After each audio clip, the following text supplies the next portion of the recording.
I'm Greg Silkman, I'm the Managing Director of First Creek Wines and First Creek Winemaking Services.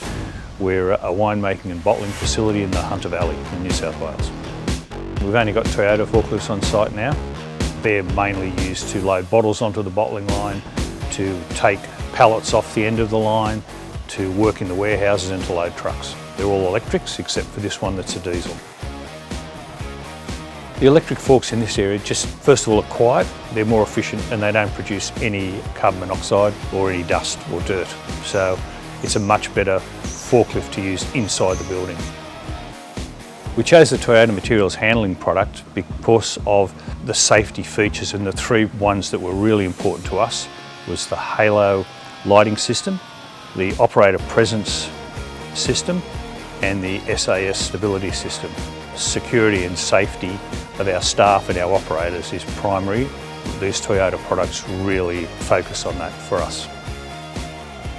Our staff, when the Toyota came out for a trial, were really impressed with it. They were really happy with the features, with the comfort. I'm really happy with the service. Two factors for the business case were reliability and the cost.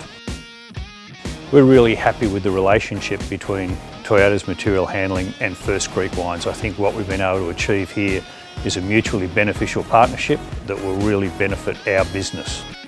It's a great product with great people.